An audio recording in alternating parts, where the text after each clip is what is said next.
Hello, everybody. We're here with line by line from the Torah with Jacob, Hi, Rabbi. who's speaking to us from his bunker in somewhere in New York.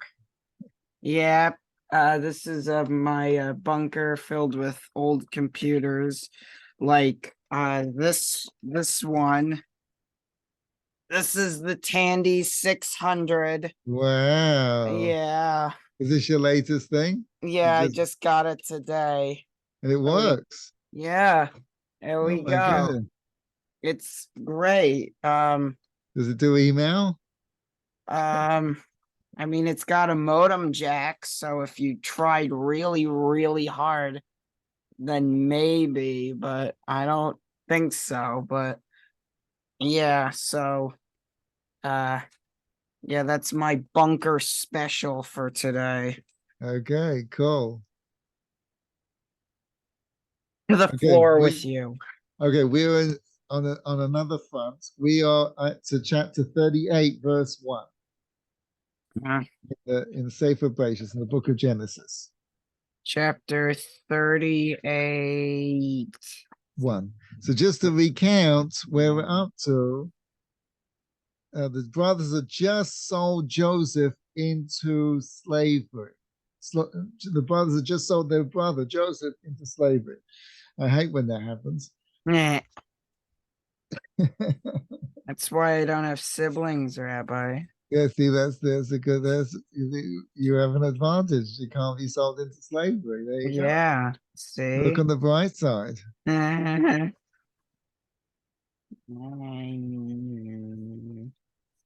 37.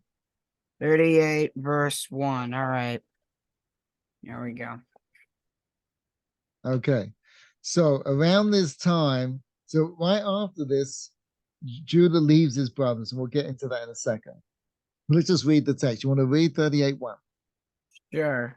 Around this time, Judah left his brothers. He became friends with a man of Adullam and by the name Hirah.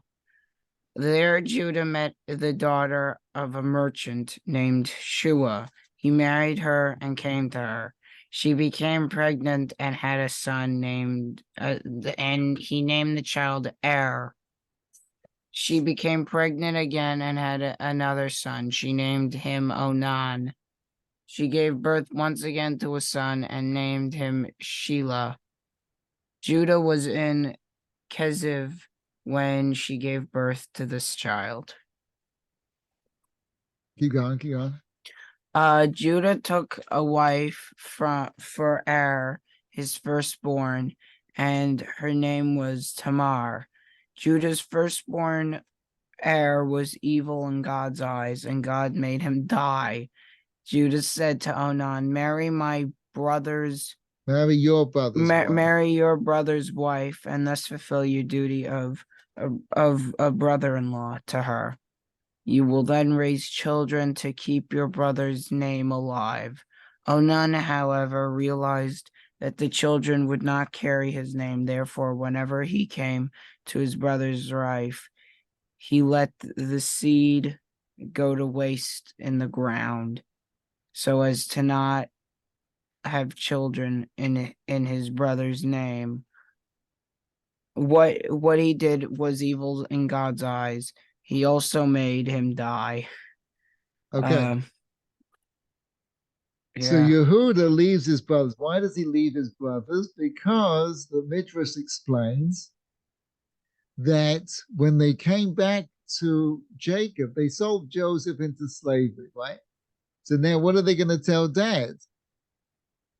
Right? yeah, Oh, where's the brother? Right? You got to come up with some story, right? So they took his coat, dipped it in goat's blood, and presented it to him, uh, uh, suggesting that a wild animal had eaten him. yeah, Right? Jacob was very distraught and never got over it. Right? No one could console him. And the brothers, when they saw how upset he was, they realized they had gone too far. And who did they blame? Judah. Yehuda. Why did they blame Yehuda? It was his idea. It was his idea to sell him into slavery. Now, what did they want to do? Kill him. Kill him. So they said to Yehuda, it was your idea to sell him to slavery. If you would have told us to send him back, we would have sent him back. Yehuda wanted to, but he didn't think they would agree to that. And the best he thought he could get was to sell him into slavery. And he was so outraged by their lack of responsibility because they wanted to kill him. Yeah. Right? If I, he said, I've had enough of you, and he left. You follow? I do. Okay, so here's your $54 million question. Oh, goody. Goody. Not What did they 55 think their million. father? What did they think their father was going to do? Have a party? If they sold the brother into slavery? No, they told their father he had died. Yes. Right, and he was like racked with remorse and pain, and suffering. Never got over it until he finds out Joseph is really alive. Yeah. Right, they didn't think he would be so upset. What did they think? Like he's gonna have a party? What did they think? I mean, it was the firstborn child. They knew he was his favorite. That's a good point. Goodness.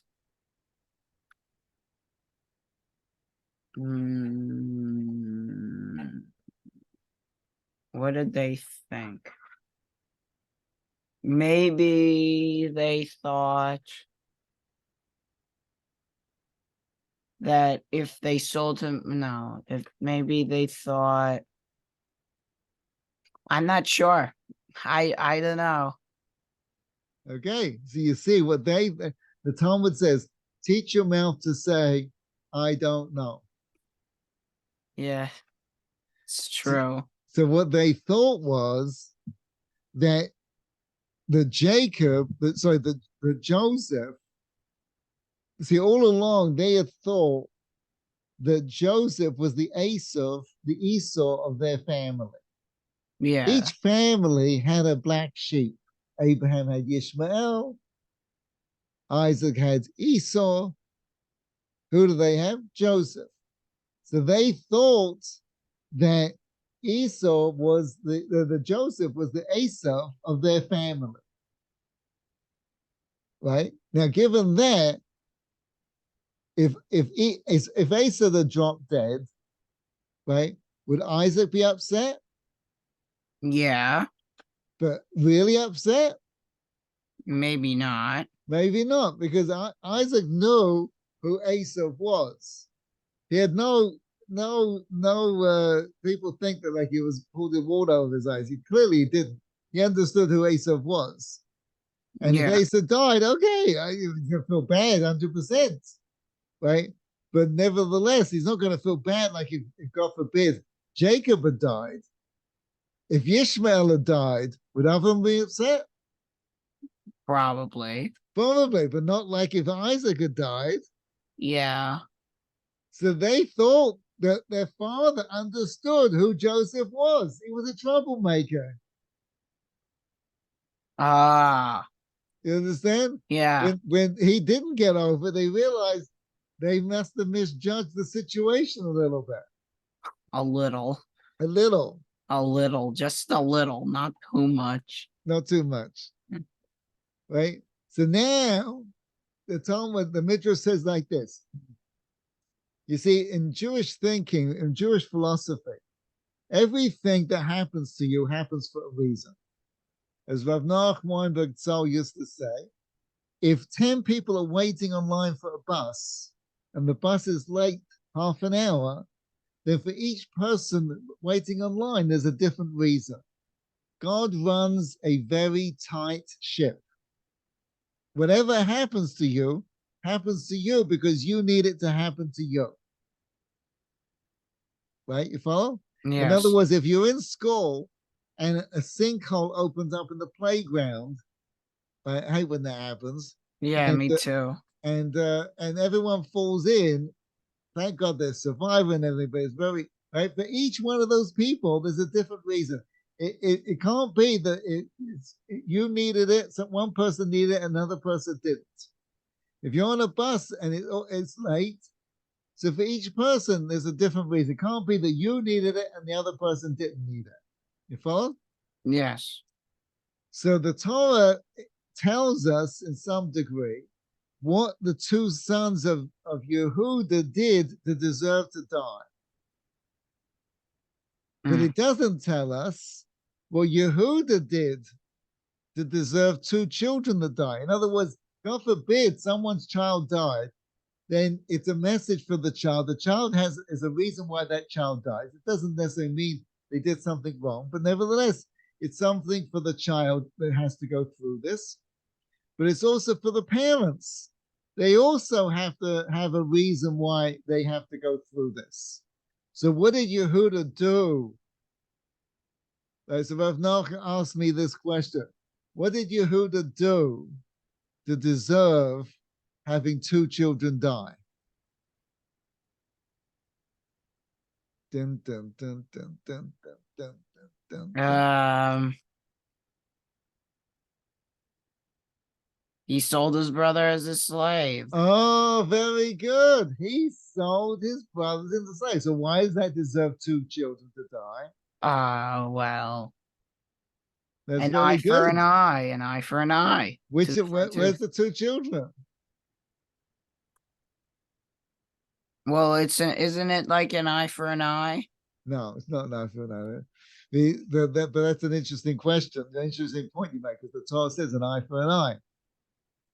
So the Chazal come and tell us it doesn't mean an eye for an eye. So it means the financial, whatever in other words, God forbid you take out somebody's eye, you have to pay to what we can estimate the value of the eye, right? Why don't we pay an eye? Because it doesn't do you any good. One guy takes someone out, you knock his eye out. Like that helps. Does he care? Is true. that right? Yeah. So Rav Nachman, he asked the question. So why does the Torah say an eye for an eye? If it doesn't mean an eye for an eye, everybody uses that quote. But then why does the Torah tell us? Why didn't the Torah write what it really meant? Why does it say an eye for an eye if it didn't mean an eye for an eye? Yeah. Exactly. Mm-hmm. That's your bonus question there. Go ahead. Don't answer all at once. Take a number. Yes. Why does it say an eye for an eye? Why does it say an eye for an eye?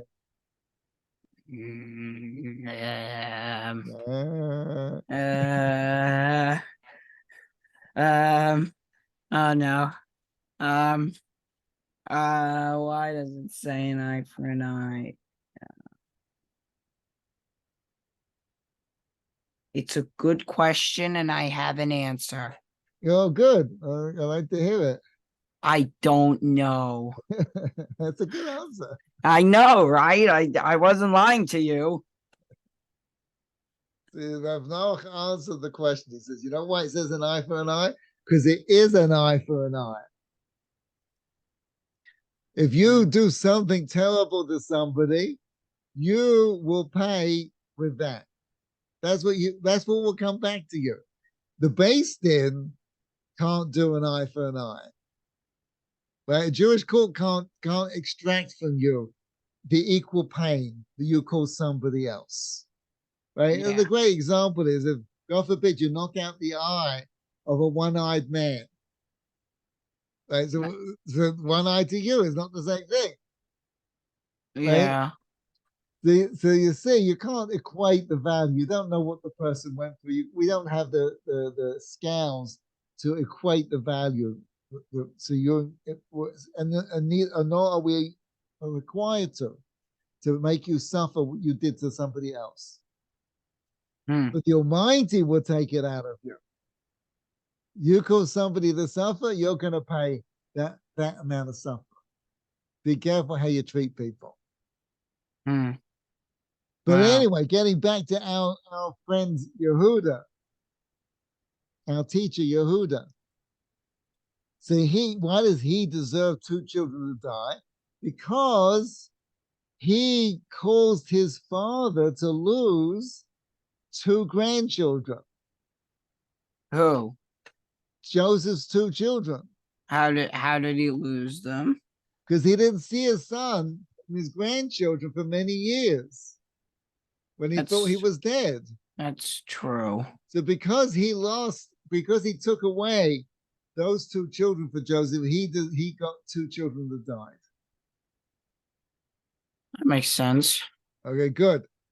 So now you're ready for the $64 billion question. Oh, goody. Hold on to your seatbelts. Ready? I'm ready, Rabbi. So this is the question Rav Noach asked me, which I did not have the answer for. So don't feel bad. Okay? Okay, yeah. So Yehuda, he lost two children because he sold Joseph into slavery. Mm-hmm. The brothers wanted to kill him. The other brothers wanted to kill him. Mm. So what should happen to them if Yehuda loses two children? Then the other brothers even more so. Well, they wanted to, but they didn't do it. They didn't do it, but only because of Yehuda. Yes. So they should receive all kinds. Mm.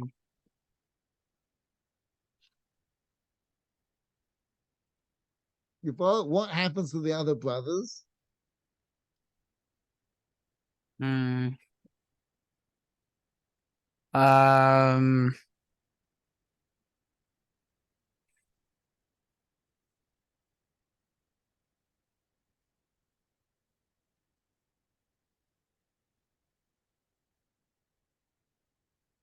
Don't answer all at once. Take a number. We'll go alphabetical. Oldest to youngest.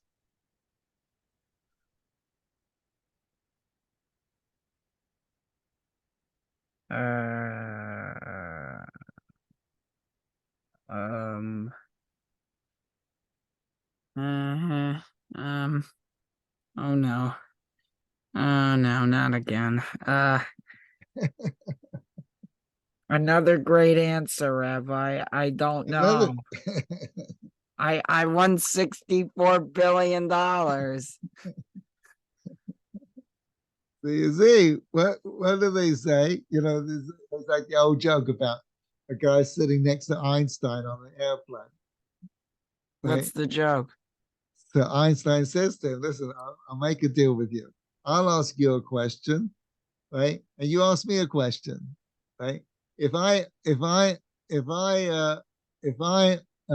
answer your question, you give me $10. And if you answer my question, right? If I can't answer your question, I'll give you $100. Mm-hmm. And if you can't answer my question, right, I'll give you $10. You follow? Yeah. So the guy says, okay. So Einstein's asks his question. He says, why is E equals MC squared? Of course. Right? And the guy says, Classic. I don't know why E equals MC squared. Right? Well, Yeah. he gives Einstein $10. So now's the other guy's turn. He says, what goes up a hill with two legs and comes down a hill with three legs?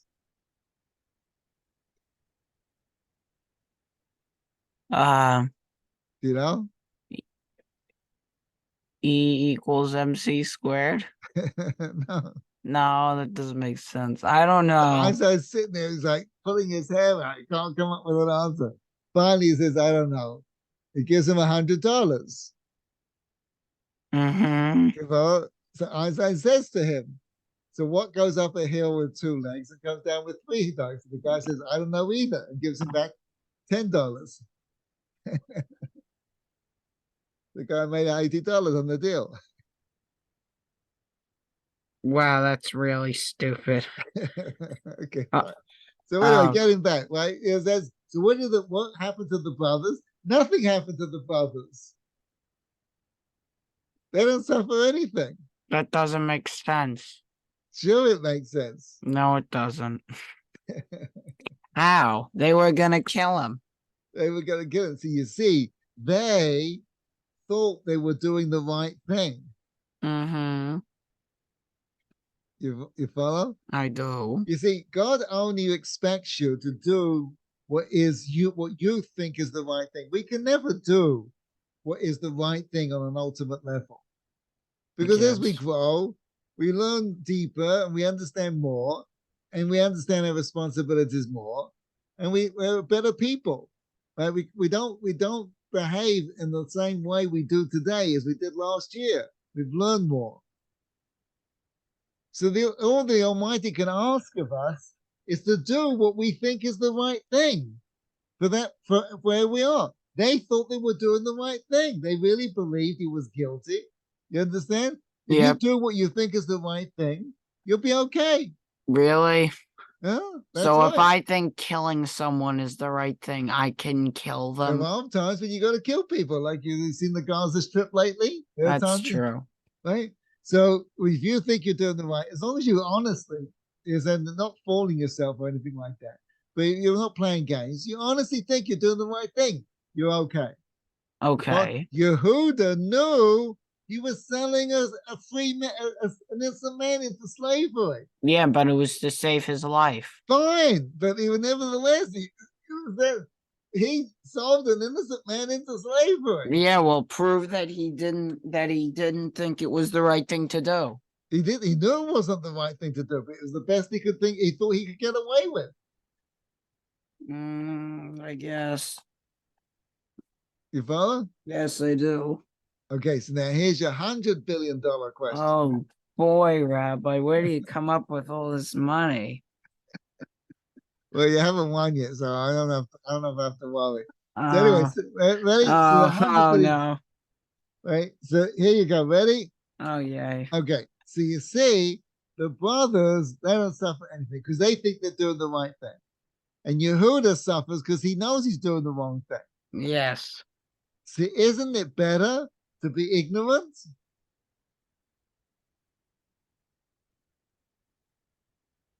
What do you mean? The brothers, they think they're doing the right thing. They're doing the wrong thing. Uh-huh. But they're better off. They're better off to not know. How can it be that you're better off being ignorant? Well, that's not true. And of course it's not true, because if it was true, then you wouldn't learn Torah. Why learn Torah? Why find out all the things? What do you I find won out? $100 billion, Rabbi. By just saying it's not true. Come on, Rabbi, cough it up. I won the 100 billion smackaroos. Oh boy, what am I gonna buy with 100 billion smackaroos? You can get a lot of Oh, I know. I'll buy more tandies. That's what I'll do. Tanders. You can buy super duper tanders. Yeah, I can buy more tandies. Yeah. Yeah. So goody. So then, well, yes, isn't it better? Isn't it better not to know? Well, no, because as you said, there's no point of learning Hirah. Right. So then, why does it seem that the people who knew less came out better off? Because there are times when it's good to be ignorant. There are times. Yeah, like when? When's a good time to be ignorant? There's no time to be ignorant. Are you sure, Rabbi? Yeah, that's one of the things you never want to be ignorant. Well, I thought Mark used to say, the most dangerous, the most dangerous disease in the world. Who used to say? Of Noah. Rabbi Noah. What is it? Ignorance. Being an ignoramus. More people die from ignorance than any other cause in humanity. That's true. I mean, hey, we could have ended the Holocaust if it wasn't for ignoramuses. Right, right. Same thing going on now. That's true. But isn't there like a choice involved? A choice involved with what? Ignorance. What do you mean? You can choose to be ignorant, or you can choose to be involved. That's true. That's true. But you don't win by being more ignorant. So how True. do the brothers win? Because they're more ignorant. Okay, maybe I only win $50 billion, but still. How can they win? Because they're ignorant. I don't know. You're gonna pull one of those rabbi tricks on me where it's gonna be the other thing than what I might be thinking about, and then somehow you're gonna know what I'm thinking, and then like pull the other thing. You're gonna like pull the carpet on me, and I'm gonna like crack my head open like it's happened to me before. I hate when that happens. Yeah, me too. Do you want the answer? Yeah. Do you see who lost more money last year? You or Warren Buffett? Me. You lost more money than Warren Buffett? Really? No, actually, no. I don't really lose money. I mean, some of my business accusations can be questionable, but I don't think I lost as much money as Warren Buffett. No. Right. So whose money do you want then? Yours or Warren Buffett? Mr. Buffett's. There you go. There's the 100 billion. Yay, $100 billion. So you see, when you only look at, you have two ledgers, right? The losses and the gains. You have a business, you have your losses on one side of the ledger, and you have your gains on the other side of the ledger, right? If you only look at the losses, you can make some really bad decisions. That's true. Right? Warren Buffett lost more money than you and me combined. Yeah, that's right? true. But he made more money than me and you combined. That's right? the point. So you see, Yehuda lost. That's true. And the brothers didn't. But Yehuda gained, and the brothers didn't. Yehuda, the kings of Israel come out of Yehuda. Leadership comes from Yehuda. Right? He's one of the tribes that is not lost. Most of the other tribes are lost. How is he not lost? I thought the tribe of Judah is lost. No, Yehuda is one of them that's not lost. Where are they? They say the most Jews are from the tribe of Yehuda. I'm not a specialist in this, but nevertheless, Yehuda is the one who's not part of the 10 lost tribes. They were not the northern kingdom. So why? Because when you try and live on a higher level, when you try and understand what's really going on, when you deal with more sophisticated computers, right, on anything, right, you make mistakes. Oh boy, Rabbi, all the mistakes I've made. One time I think I nearly downloaded a virus on my computer, but thankfully Windows was like, no, you can't do this. But I was like, yeah, but I'm gonna do it anyway. Oh no. So what happened? So Windows just decided to warn me a couple bazillion times about it. So oh boy, were there a whole bunch of malicious files on the junk that I raked in from the internet. Wow. So yeah. So you see, right? The more you know, the more you try, the more you try to understand, the more mistakes you make. But the more success you have, the more you try and keep your mind closed and don't try and find ways and understand, the less success you have, the less mistakes you make. That's how life works. Bro. So the failure, things that mess up, failures is not a sign you're on the wrong track. It's part of the process of growing and trying and being a better person. As King Solomon said, a tzaddik falls 7 times. You keep falling. Hey, there's a sign in my school. It says, "Fail, first attempt in learning." That's it. That's what it's all about. That's the secret. The secret sauce, Rabbi. The secret sauce. There you got it. Mickey D's secret sauce. All right, good. Thanks, Jacob. See you Thanks, next week. Rabbi. Thank you. All right, bye. All right.